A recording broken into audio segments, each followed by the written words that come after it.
வணக்கம்.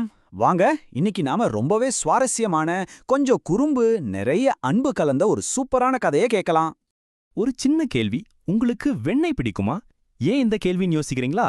கதைக்குள்ள போகும்போது உங்களுக்கே புரியும். சரி, ஒருவேளை உங்களுக்கு ரொம்ப பிடிச்ச வெண்ணெய யாருக்கும் தெரியாம திருடி சாப்பிடணும்னா யோசிச்சு பாருங்க. அதுல ஒரு தனி த்ரில் இருக்கு இல்லையா? ஆமாங்க, நம்ம கதையோட ஹீரோவும் கிட்டத்தட்ட இதே மாதிரிலாம்.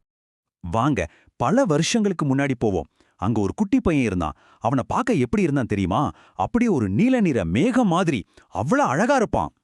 அவன் தலையில பாத்தீங்கன்னா எப்பவுமே ஒரு மயில் இறகு ரொம்ப அழகா இருக்கும். இப்போ உங்களுக்கு லைட்டா யாருன்னு தெரிஞ்சிருக்குமே. அது மட்டும் இல்ல, கையில எப்பவும் ஒரு சின்ன புல்லாங்குழல். ஆமாங்க, நீங்க நினைச்சது சரிதான். நம்ம குட்டி கிருஷ்ணன் தான் அவன்.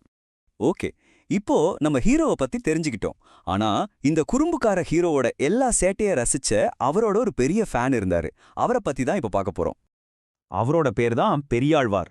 பொதுவா எல்லாரும் கடவுள ஒரு எஜமானரா, ஒரு ராஜாவா பாப்பாங்க.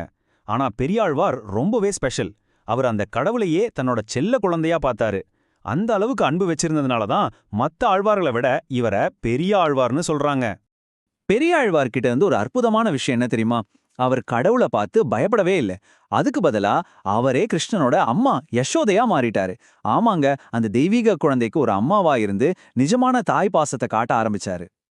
இந்த ஒரு அப்ரோச்சுக்கு பேர் தான் யசோதா பாவனை. கேட்க புதுசா இருக்கா? ஆனா ரொம்ப சிம்பிளான விஷயம்தான். இப்போ சின்ன பசங்க விளையாடும்போது நான் டாக்டர், நான் டீச்சர்னு சொல்லி நடிப்பான இல்லையா? அதே மாதிரி தான் பெரியாழ்வார் தன்னை ஒரு அம்மாவா நினைச்சுக்கிட்டு கிருஷ்ணனை கொஞ்சினார். இது பக்தியில ஒரு ரொம்ப அழகான ஒரு நிலை. சரி, இப்போ கிருஷ்ணனோட சேட்டைகளை பத்தி பார்க்கலாமா? சும்மா தவழ்ந்து போறதுல ஆரம்பிச்சு வீடு முழுக்க கலைபரம் பண்ற வரைக்கும் அவரோட லீலைகளுக்கு ஒரு முடிவே கிடையாது. முதல்ல குட்டியா இருந்தப்போ அந்த சின்ன கால்ல கொலுச மாட்டிக்கிட்டு ஜல் ஜல்னு சத்தம் வர வீடு முழுக்க தவழ்ந்து போவானா. கொஞ்சம் வளர்ந்ததும் அவனோட ஃப்ரெண்ட்ஸ் எல்லாரையும் சேர்த்துக்கிட்டு ஒரு குறும்பு கேங்கே ரெடி பண்ணிடுவான். அந்த கேங்கோட முக்கியமான வேலை என்ன தெரியுமா? அடுத்த வீட்ல பானைய உடைச்சு வெண்ணெய திருடி சாப்பிடுறது தான். ஆமாங்க, தன்னோட ஃப்ரெண்ட்ஸோட சேர்ந்து பானையெல்லாம் உடைச்சு அதுல இருக்கிற வெண்ணெய கையில கிடைச்ச அளவுக்கு அள்ளி சாப்பிடுவானா. அப்புறம் பார்க்கணும், முகம் உடம்புன்னு எல்லா இடத்துலயும் வெண்ணெய பூசிக்கிட்டு ஒரே கொண்டாட்டம் தான். ஆனா இது எல்லாம் பார்க்கிற பெரியாழ்வாருக்கு கோபம் வருமா? வரவே வராது. அதுக்கு பதிலா, ஆஹா, என் செல்ல பையன் வெண்ணெய் சாப்பிட்றத பார்க்க எவ்வளவு அழகா இருக்கு அப்படின்னு ரசிப்பாராம். இதுதாங்க அந்த தாய்மை பார்வை. மத்தவங்களுக்கு அது சேட்டையா தெரியலாம், ஆனா ஒரு தாய்க்கு அது தன் குழந்தையோட அழகு. வாங்க, இப்போ அடுத்த குறும்புக்கு போலாம். ஒரு அழகான ராத்திரி, வானத்துல முழு நிலவு தகதகன்னு ஜொலிக்குது. இத பார்த்த நம்ம கிருஷ்ணன் யாருமே நிறைவேற்ற முடியாத ஒரு ஆசைய கேக்குறான். அந்த முழு நிலாவை பார்த்துட்டு, அம்மா, எனக்கு அந்த நிலா வேணும், நான் அது கூட விளையாடணும், அதை பிடிச்சு என்கிட்ட குடு அப்படின்னு அடம் பிடிக்க ஆரம்பிச்சிட்டான். இப்போ சொல்லுங்க, நிலாவை யாராலையாவது கையில பிடிச்சு கொடுக்க முடியுமா?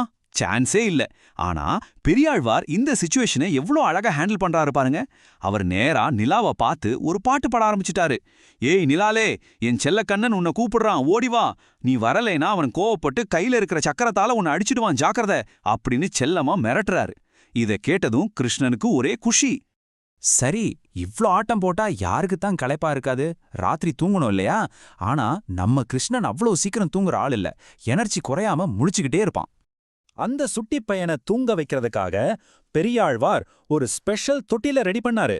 அது சாதாரண தொட்டில் கிடையாதுங்க. முழுக்க முழுக்க தங்கத்தால செஞ்சு அதுல வைரமும் மாணிக்கமும் பதிச்ச ஒரு தெய்வீகமான தொட்டில். உள்ள படுக்கிறதுக்கு மெத்து மெத்துன்னு பட்டு விரிச்சு வச்சிருக்காரு. குழந்தைங்களை தூங்க வைக்க அம்மா பாடுற அந்த மென்மையான இனிமையான பாட்டுக்கு பேரு தாங்க தாலாட்டு. ஆராரோ ஆரிரோரோன்னு பாடுறத நம்ம எல்லாரும் கேட்டிருப்போம். அதுதான். பெரியாழ்வார் என்ன பாடினார் தெரியுமா? அதோட அர்த்தம் ரொம்ப ஆழமானது. வைரம் பதிச்ச இந்த தொட்டிலில் படுத்திருக்கும் என் ரத்தினமே, இந்த உலகத்தையே படைத்த பிரம்மனையே படைத்தவன் நீ. இப்போ ஏன் கண்ணுக்காக உன்னோட கண்ணை மூடி மெதுவா தூங்கு. இது வெறும் தாலாட்டு இல்லங்க, இது அன்போட உச்சம்.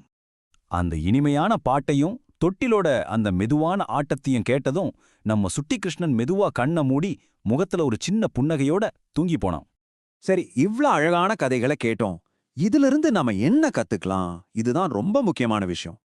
கடவுளுங்கிறது எங்கேயோ ரொம்ப தூரத்துல நம்ம பயப்பட வேண்டிய ஒரு சக்தியா இருக்கணும்னு அவசியம் இல்ல. அதுக்கு பதிலா நம்மளோட சொந்த குழந்தை மாதிரி, நம்மளோட பெஸ்ட் ஃப்ரெண்ட் மாதிரி முழுக்க முழுக்க அன்போட நம்ம அவரை நேசிக்க முடியும்.